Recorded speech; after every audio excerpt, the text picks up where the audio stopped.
मित्रांनो, आज आपण निफ्टीचा वीकली अनालिसिस करणार आहे. चला तर मग लगेच व्हिडिओला सुरुवात करूयात. मित्रांनो, इथे तुम्हाला निफ्टी 50चा चार्ट दिसतोय आणि आपल्या लेव्हल तुम्ही पाहू शकतात. आणि याला क्रॉस चेक करण्यासाठी ना तुम्ही टेलिग्रामची लिंक आहे डिस्क्रिप्शनमध्ये, तिथे जाऊनही पाहू शकतात. हे मार्केट सुरू होण्याच्या पहिले आपण लेवल देतो. असं नाही की या लेवल दिलेल्या म्हणजे मार्केट झाल्यानंतर राखतो वगैरे, असं नाही आहे. मार्केट ओपन होण्याच्या म्हणजे 9:15 वाजेच्या पहिले आपल्या लेवल दिल्या गेलेल्या असतात मित्रांनो. आणि ह्या जाऊन पाहू शकता की याची ॲक्युरेसी कोणत्या लेवलला आहे. लेवल असणं का गरजेचं आहे मित्रांनो? कारण ट्रेड इझी होतो, दुसरं काही नाही. लेवलने तुम्हाला बेरिश आहे का बुलिश आहे मार्केट हे समजतंय का, हे समजायला मदत तेवढी होत नाही. मदत काय होते मित्रांनो, की कोणत्या लेवलला आपण बाय करू शकतो किंवा कोणत्या लेवलला आपण सेल करू शकतो. सगळ्यात महत्त्वाचा फायदा इथे एकमेव हा आहे की आपल्याला आपला स्टॉप लॉस समजतो मित्रांनो, की स्टॉप लॉस आपण कुठे घेऊ शकतो. उदाहरणार्थ भरपूर जणांचं प्रश्न होते, म्हणून हा पॉईंट मी सर्वात पहिले घेतो की मला सेल करायचं तर माझा स्टॉप लॉस कुठे राहील. जस्ट लाईक शुक्रवारी असलेलं मार्केट तुम्ही पाहू शकता. पहिली कॅन्डल आपल्याला ग्रीन कॅन्डल दिसते, पण ती काय निगेटिव्ह कॅन्डल आहे. आपल्याकडे कॅन्डलस्टिक पॅटर्नचं सिंगल डबल ट्रिपल कॅन्डलस्टिक पॅटर्नचं पूर्ण प्लेलिस्ट आहे, ती पहा.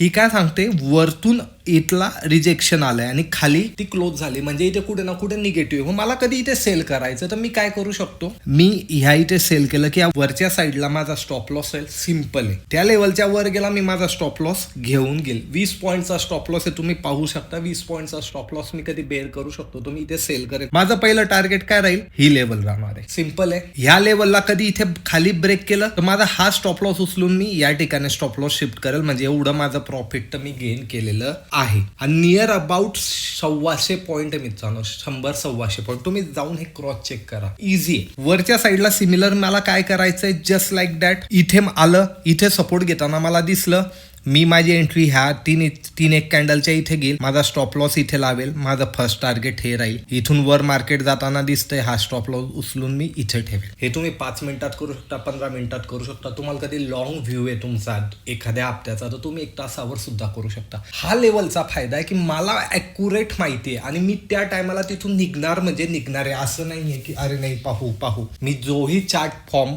फॉलो करतो, म्हणजे 10, 15, 20 मिनिटाचा कॅन्डल क्लोज झाली माझ्या लेवलच्या इथे, तर मी माझा स्टॉप लॉस तिथे घेणारच आहे. आणि तुम्ही इथे क्रॉस चेक करू शकतात. इथे तुम्ही पाहू शकतात, पहिलीच कॅन्डल बेरिश आली, खाली आली, रिटेस्ट केली. इथे परत आपल्याला एंट्रीचा एक चान्स मिळाला. परत मार्केट खाली आलं, वर गेला आणि परत आपलं टार्गेट इथे हिट झालं. मार्केटच्या मोमेंटमवर लक्ष ठेवायचं आणि मार्केट कशा प्रकारे परफॉर्मन्स करतो आणि ते आपण बेरिश राहायचंय, बुलिश राहायचंय, कोणकोणत्या गोष्टीला पाहायचं आपण हे अनालिसिस व्हिडिओमध्ये पाहतच असतो. पण ही लेवलला कसं ट्रेड करायचं हे मी तुम्हाला सांगितलंय. यावर काही प्रश्न असेल तर तुम्ही नक्की मला कमेंटमध्ये विचारू शकता. आता आपण 1 वीकच्या चार्ट पॅटर्नवर जाऊयात. आता मित्रांनो, इथे 1 वीकच्या चार्ट पॅटर्नवर आल्यावर मला काय दिसतंय की मार्केट आहे ना, ह्या इथे एकदम स्लो जात आहे. आणि आता इथे खाली मेजर सपोर्ट हा इथे मार्केटला 24,400 ते 600-500च्या दरम्यान मेजर सपोर्ट आहे. तिथून मार्केटने परत बाउन्स बॅक घेतला. मार्केट बुलिश केव्हा म्हणू शकतो, जेव्हा ही वरची लेवल तो क्रॉस करेल. आता याच्या बिटवीन तो इथे टाइमपास करू शकतो, तोपर्यंत कोणता मोठा ट्रिगर मिळणार नाही. मग मी सांगतो, साईडवेज मार्केटमध्ये लहान पॉईंटसाठीच जायचंय, मोठ्या पॉईंटसाठी जायचं नाही. तुम्ही सेलिंग करणारे असणार तर सेल करून बसून राहायचंय. टाइम डिकेचा फायदा उचलायचा आहे आणि इथे आपण प्रॉफिट बनवू शकतो. पण तुम्ही ऑप्शन बायर आहे तर इथे तुम्हाला लहान पॉईंटसाठीच जावं लागेल. आता आपण 1 डेच्या चार्टमध्ये आलो, तिथेही आपल्याला काय सिमिलरच पाहायला मिळतं मित्रांनो. कधी तुम्ही इथे पाहिलं तर या ठिकाणी मार्केट इथे सपोर्ट घेतोय का, कारण इथे मार्केट थांबलेलं होतं. ही एक रेंज आहे, त्या ठिकाणी मार्केट सपोर्ट घेतोय. त्याला ब्रेक केलं तर खालचं टार्गेट 24,800च्या आसपास तुम्हाला इझिली पाहायला मिळू शकतं. कधी याच्या खाली क्लोज झालं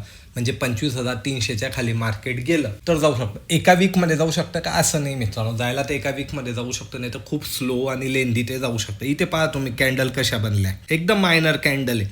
आता या कॅन्डलमध्ये ना प्रॉफिट होतं ना काही होतं, आपण अटकून जातो पोझिशन घेऊन आणि टाइम डिकेमध्ये लॉसच होतो. तर अशा कॅन्डल आपल्या काही कामाच्या आणि एकदम मायनर. आपल्याला थोड्या मोठ्या आणि थोड्या चांगल्या बॉडीवाल्या कॅन्डल कामात येतात की जिथे आपला प्रॉफिट हा चांगल्या प्रकारात होईल. आता आपल्या लेवल काय असेल इंट्राडेसाठी, आपल्याला त्याच्यासाठी 15 मिनिटाच्या चार्ट पॅटर्नवर जावं लागेल. आणि एक काय मित्रांनो ना, ग्लोबलमध्ये खूप काही गोष्टी चालू आहे. आपण कधी त्याच्यावर लक्ष देत गेलो ना तर आपल्याला ट्रेड समजणार नाही. मी पहिले पण बोललेलो आहे की सेंटिमेंट ओळखा मार्केटचं. व्हिडिओ आहे आपल्याकडे, सेंटिमेंट कसं ओळखायचं. सेंटिमेंट ओळखा, सेंटिमेंटनुसार ट्रेड करा. आता सर्वात पहिले आपण इथे सपोर्ट आयडेंटिफाय करू, जो की मला हा एक फर्स्ट सपोर्ट इथे पाहायला मिळतो. आता पुढचे सपोर्ट काढण्यासाठी थोडंसं मला चार्टवर मागे जावं लागेल. मागे आल्यानंतर मला पुढचा सपोर्ट या ठिकाणी हा दिसतोय. यालाही कधी ब्रेक केलं तर पुढचा सपोर्ट माझ्यासाठी मला हा दिसतोय. आणि लास्ट सपोर्ट म्हणजे इंट्राडेसाठी याच्या खाली गेलं तर आपण टेलिग्राम चॅनलला आपण नवीन सपोर्ट प्रोव्हाइडच करू. तर हे सपोर्ट झाले. आता रेजिस्टन्स कुठे, हे जे की मार्केटने लास्ट टायमाला तिथे घेतलं, यालाही कधी ब्रेक केलं तर पुढचं रजिस्टन्स माझ्यासाठी हे आहे. यालाही कधी ब्रेक करून मार्केट वरच्या साईडला निघालं तर या ठिकाणी हे एक रजिस्टन्स आहे. आणि लास्ट रजिस्टन्स माझ्यासाठी या ठिकाणी हे आहे इंट्राडेसाठी. ह्या लेवल काय करायच्या तुम्हाला फक्त चार्टवर लावायचे आणि त्या कशा प्रकारे परफॉर्मन्स करता हे जाऊन तुम्ही स्वतः चेक करायचं आहे. हिच्यावर ट्रेड घ्यायचा आहे का नाही, पेपर ट्रेडिंग करा, पहा तुम्हाला काय याचा अनुभव होतो. काही प्रश्न असला तर नक्की मला कमेंटमध्ये विचारा, मी भेटेल पुढच्या व्हिडिओमध्ये. धन्यवाद.